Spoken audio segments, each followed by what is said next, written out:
অন্নপূর্ণা ভান্ডার নিয়ে আবার মতবদল হলো। শোনা যাচ্ছে যে 8ই জুলাই একটি বৈঠক করা হয় এবং বৈঠকে জানানো হয়েছে যে যাদের পরিবার এবং যাদের পরিবারে কেউ সরকারি চাকরি করবে এবং সরকারি পেনশন পাবে, যারা সিভিল পুলিশ, যারা আশাকর্মী, যারা অঙ্গনারীতে চাকরি করে, যারা প্যারা টিচার, তাদের পরিবার নাকি এই সুবিধা থেকে বঞ্চিত হবে। তা বারে বারে মত বদল না করে একবারে বন্ধই করে দিন না। ভোটের আগে মানুষকে এত আশা জাগিয়েছিলেন। আপনি হয়তো জানেন না, শুভেন্দু অধিকারী আপনাকে বলছি, মাননীয় মুখ্যমন্ত্রী, আপনি কিন্তু বেশিরভাগ ভোট পেয়েছেন এই লক্ষ্মী, আগে যারা লক্ষ্মী ভান্ডার পেত, এই লক্ষ্মী ভান্ডারে এই মহিলাগুলোই কিন্তু আপনাকে জিতিয়ে এই বাংলায় নিয়ে এসছে। কারণ আপনি এক কথায় বলে দিয়েছিলেন যে বাংলার সব মা বোনেরা 3,000 টাকা পাবে, আমি যদি ভোটে জিতে আসি 3,000 টাকা পাবে। আর এটা তো মানবেনি, টাকার লোক সবার আছে, কি গরিব কে বড় লোক সবার আছে, কিন্তু বারে বারে বারে বারে আপনি এই যে মত বদল করছেন এবং বাংলার মা বোনেদের এইভাবে যে হেনস্থা করছেন, হ্যারাসমেন্ট করছেন, এটা কি আপনি ঠিক কাজ করছেন? একবার বলছেন ডিবিটি লিঙ্ক চাই, একবার বলছেন আধার লিঙ্ক চাই, একবার বলছেন যে পাসবই সার্চ করতে হবে, মানে সেটা তো গেল ব্যাংকের বিষয়। এরপর যখন ফর্ম ফিল আপে হয় 12 পাতার ফর্ম, তাতে দিয়েছিলেন পরিবারের সবার Aadhaar card, voter card, PAN card, সেই বাড়ির দলিল পত্র, সেই বাড়ির পর্চা দিতে হবে, সেই বাড়িতে ইনকাম ট্যাক্সের বিল দিতে হবে, সেসব দেওয়া হলো। আবার মহিলারা যখন বিক্ষোভ করলো সেটা নয় আপনি রদ করলেন যে না এসব আর দিতে হবে না কো, যাদের বাড়ি 4 চাকা আছে, যাদের বাড়ি 3 চাকা 3 তলা বাড়ি আছে তাদের দেওয়া হবে না, যাদের 3টের বেশি বাড়ি আছে তাদের দেওয়া হবে না, সেগুলো না আপনি যখন সেই মুহূর্তে রদ করলেন যে না এগুলোর দরকার নেই কো। কিন্তু এখন আবার কি করলেন? হ্যাঁ আমি জানি যার যেসব মা বোনেদের স্বামীরা পেনশন পায় বা সরকারি চাকরি করে তাদের নয় এই সুবিধা থেকে বঞ্চিত করাটা, এটা কোনো অন্যায় নয়, এটা ঠিকই কাজ। কিন্তু একটা জিনিস কি ভেবে দেখেছেন যে যে পরিবারের শ্বশুর বা ভাসুর সরকারি চাকরি করে বা পেনশন পায়, হয়তো দেখা গেল 3 ভাইয়ের মধ্যে 2 ভাইয়ের ছোটখাটো ব্যবসা আছে, কোনো রকমের টেনে টুনে সংসার চলে, আলাদা 3টে ফ্যামিলি রয়েছে বাড়িতে, 3টে ফ্যামিলি, যে শ্বশুর মশাই যে 3টে ফ্যামিলি, 2টো ফ্যামিলি, আর দুজন ভাবলাম সরকারি চাকরি করে তাদের কোনো সাহায্য করতে হবে না, কিন্তু আর যে 2জন ভাই থাকবে তারা যদি সরকারি না চাকরি করে, তাদের যদি ছোটখাটো কোনো ব্যবসা থাকে, তাদের শ্বশুর মশাই যদি আলাদা থাকে, শ্বশুর শাশুড়ি, তাদের তো সাহায্য নাও করতে পারে, একবার দুবার মানুষ সাহায্য করবে, বরাবর কি করতে পারবে? এই ধরনের যে আপনি পরামর্শ দিয়েছেন যে যাদের বাড়ির শ্বশুর বা শাশুড়ি মা পেনশন পাবে সে বাড়ির মা বোনেরা পাবে না, যাদের বাড়ির মানে মানুষ চাকরি করবে তারা নাকি এই অন্নপূর্ণা ভান্ডার থেকে বঞ্চিত হবে, এটা কি ঠিক কাজ? যেসব মানুষ সরকারি চাকরি করবে সে আর ভাইয়ের সংসারে কেন সাহায্য করতে আসবে? আর যে ভাইয়েরা ধরুন ছোটখাটো ব্যবসা করে বা ছোটখাটো কাজ করে তাদের সংসারে কেন সাহায্য করতে আসবে? আর তাদের সে সরকারি চাকরির সঙ্গে এই যে 2 ভাই যে ছোটখাটো ব্যবসা করে তাদের সঙ্গে কি সম্পর্ক কি আছে? আর এখন তা ভালোভাবেই জানেন যে বাড়িতে ভাইয়ে ভাইয়ের সম্পর্ক কারুরই ভালো থাকে না, খুব কম দেখা যায় ভাইয়ে ভাইয়ের সম্পর্ক ভালো। আর শ্বশুর মশাই যদি বা শাশুড়ি মা যদি রিটায়ার করে যে পেনশনটা পাবে, সে পেনশনটা যদি যেসব ভাইয়েরা আপনার একটু ছোটখাটো ব্যবসা করে বা ছোটখাটো কোনো কাজ করে, কিভাবে তার নিজের সংসারটাই বা কিভাবে চালাবে? আর যে ভাইয়েরা দুই ছেলে যে ছোটখাটো ব্যবসা বা চাকরি করে তাদের সংসারটাই বা কিভাবে চালাবে? এইটা যে আপনি বলে দিলেন পরিবারে কেউ যদি সরকারি চাকরি করে বা পরিবারে কেউ যদি পেনশন পায় সেই পরিবারের মা বোনেরা পাবে না। আপনি কি জানেন সবার পরিবার সমান হয় না কো?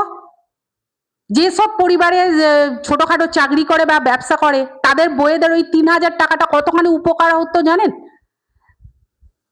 এখন তো এরকমও তো দেখা যেতে পারে হয়তো মানে একই পরিবারে 2জন 3জন সরকারি চাকরি করে, তারা মানে সুন্দরভাবে রয়েছে আর এরা গরিবভাবে পড়ে রয়েছে।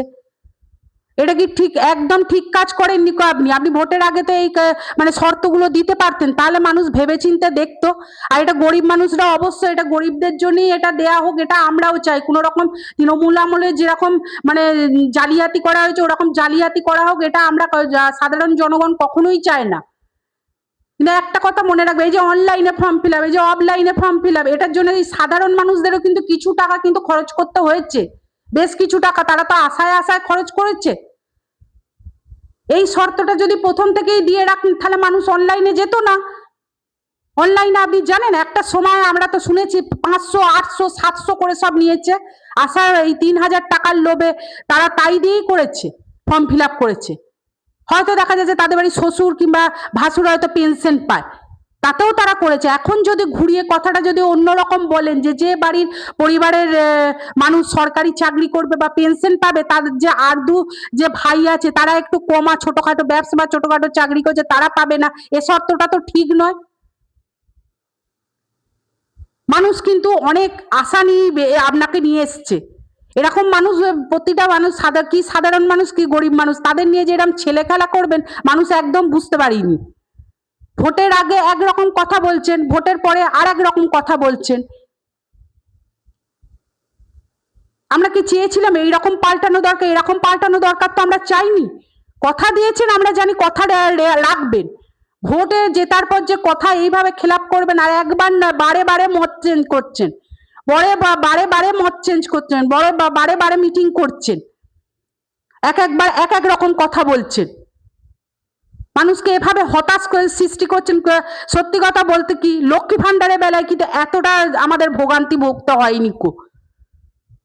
জানি ও তো অনেক মানে কারচুপি হয়েছে, অনেক জালজয়াতি হয়েছে, ঠিক কথা বা মানছি, কিন্তু সাধারণ মানুষ অনেক সাধারণ মানুষকে এতটা ভুগতে হয়নি। এখন জানেন প্রতিটা মানুষের মুখে এক কথা, এই বিজেপি সরকার এমন ভাবে মানুষকে মানে হেনস্থা করছে, এমন ভাবে ঠকাচ্ছে, আজ এক কথা আগে এটা তো এক ধরনের ঠকানোই বলে। যখন ক্যাম্প বসানো হয় সেই ক্যাম্পে যখন মানুষ যখন ফর্ম ফিল আপ করতে গেছিল বিশাল লাইন দিয়ে এবং প্রচন্ড গরমে তারা কতজন অসুস্থ হয়ে গেছিল জানেন? আশাতেই তো গেছিল যেই ফর্ম ফিল আপ করবো, ফর্ম ফিল আপের পর মানে সাবমিট হওয়ার পর আমরা একটা টাকা পাবো, 3,000 টাকা পাবো। মানুষের সব আশাতে এরকম ভাবে যদি জল ঢেলে দেন তাহলে মানুষ কি আর কি এই সরকারকে কি পছন্দ করবে বলুন আপনি নিজেই?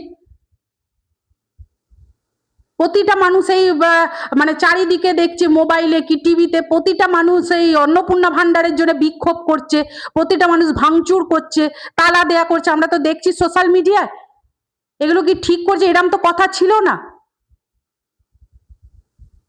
এই ধরনের যদি কাজকর্ম করেন তাহলে কি আপনি কি এরপরে কি মুখ্যমন্ত্রী হয়ে থাকতে পারবেন? বাংলার মা বোনেরাই তো আপনাকে জিতিয়ে এনেছে, এখন তাদের সঙ্গে যদি এরকম যদি ঠকান আপনি, তাহলে তারা কি আর এই মুখ্যমন্ত্রীকে চাইবে?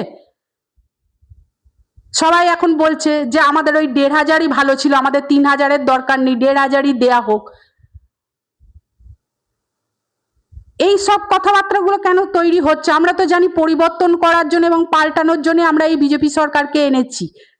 তাহলে প্রত্যেকবার মানুষ এই একটা না একটা বিক্ষোভ, একটা না একটা মানে ইয়ে লেগেই আছে। দেখছি কোনো না কোনো পৌরসভাতে গিয়ে দেখছি যে মানে মোবাইলে এবং টিভিতে দেখছি বিক্ষোভ ঝামেলা লেগেই আছে। কি তার একটি কারণ হচ্ছে অন্নপূর্ণা ভান্ডার। এইভাবে বাংলার মা বোনেদের উত্তেজিত করবেন না, এইভাবে বাংলার মা বোনেদের লোভ দেখিয়ে ঠকিয়ে মানুষকে ইয়ে করবেন না, কারণ বাংলার মা বোনই আজকে আপনাকে এখানে এই মুখ্যমন্ত্রী করে নিয়ে এসছে। মানুষ একদম মানে হতাশ হয়ে পড়ছে, মা বোনেরা হতাশ হয়ে পড়ছে, একবার অনলাইন একবার অফলাইন, একবার ব্যাংকে ছুটছে, একবার এটা করছে ওটা করছে, যখন যেটা মোবাইলে বা ইয়েতে টিভিতে দেখতে পাচ্ছে তখন সেখানে গিয়ে তারা মানে কৌতূহল বশত গিয়ে দেখছে তাদের টাকা ঢুকেছে কিনা, একটা আশায় তারা হতাশ হয়ে ঘুরে ফিরে আসছে যে না আমাদের টাকা ঢোকেনি। এটা তো ঠিক কাজ নয়, এটা তো ঠিক করছেন না। ভোটের আগে এক প্রতিশ্রুতি, ভোটের পর আবার বারে বারে মত চেঞ্জ, এগুলো কি ঠিক করছেন? অন্ততপক্ষে বাংলা গরিব মানুষদের কথা অবশ্যই ভাববেন, অবশ্যই ভাবা উচিত। বড়লোকদের দিতে আমি বলছি না, আপনি কি জানেন কত সাধারণ মানুষ মানে সাধারণ মানুষের থেকে কত বড়লোক মানুষরা যাদের বাড়িতে এসি আছে, গাড়ি আছে, তারা সব পেয়েছে অন্নপূর্ণা ভান্ডার। এই যে 1 জুলাই যে টাকা ছেড়েছেন আপনি ভাবতেও পারবেন না, তারা সব বড় বড় ঘরের বউ মেয়ে, এমনকি যাদের SIR এর নাম নেই তারাও পেয়েছে। তাহলে কেন এই সাধারণ মানুষগুলো, এই গরিব মানুষগুলো বঞ্চিত এই অন্নপূর্ণা যোজনার সুবিধা থেকে? সব থেকে বড় কথা, যারা অবিবাহিত মেয়ে, যারা কোনো কিছু চাকরিও করে না এবং বাবা মায়ের ওপর নির্ভর করে বসে আছে, তার বাড়ির যদি কেউ পেনশন পায় তাহলেও তো তাকেও তো এই সুবিধা থেকে বঞ্চিত করবেন। কিন্তু কোনোদিনও ভেবে দেখেছেন তারও তো একটা মানে ডাক্তার ওষুধ আছে, বাবা মা কত দেবে? হয়তো খাওয়া পড়াটা দিতে পারে, কিন্তু তার হাত খরচা, ডাক্তার, তার ওষুধ, তারা তো বাধ্য নাও হতে পারে। সেসব মেয়েদের কি হবে?